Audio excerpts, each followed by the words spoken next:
YCP నేత పేర్ని నాని మీడియాను address చేస్తున్నారు. లైవ్ చూద్దాం. ప్రతిసారి ప్రతి ఎన్నికల్లో సీట్ ఇచ్చి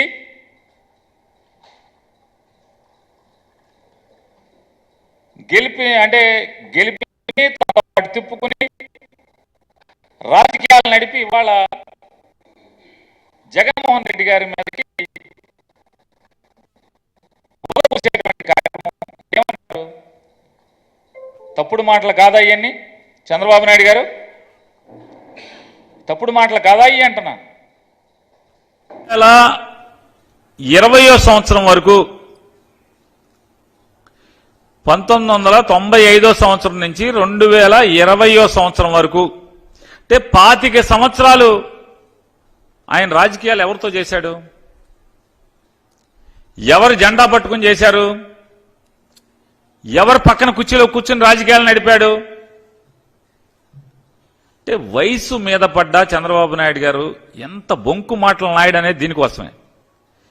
95 నుంచి దాదాపుగా 95 నుంచి 2020వ సంవత్సరం వరకు చంద్రబాబు నాయుడు గారి కుర్చీలో పక్కన కూర్చోబెట్టుకుని ప్రతిసారి ప్రతి ఎన్నికల్లో సీట్ ఇచ్చి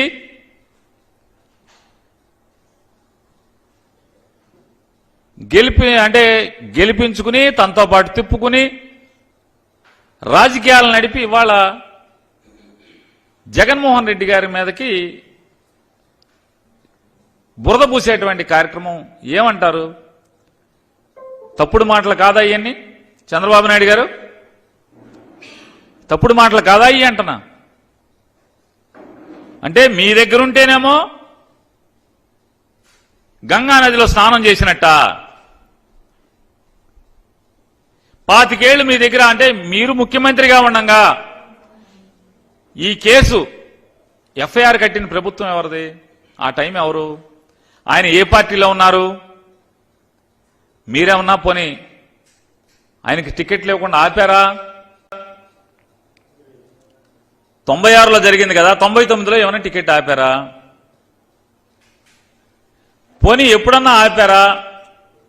2014లో టికెట్ ఆపారా? అప్పటికి ఆయన ఆ కేసులో ముద్దాయిగా ఉన్నారు కదా తోట త్రిమూర్తులు గారు. అంటే మీ దగ్గరున్నంతసేపు గంగా నదిలో స్నానం చేసి పునీతుడైపోయినట్టుగా ఉన్నారు. వైఎస్ఆర్ కాంగ్రెస్ పార్టీలోకి వస్తే మాత్రం వెంటనే అదేదో జగన్మోహన్ రెడ్డి గారే పక్క నుండి ఆ చర్య చేయించినట్టుగా ఇవాళ ఈ బొంకు మాటలు మాట్లాడుతున్నారు. ఈ బొంకు మాటలు చంద్రబాబు నాయుడు గారు.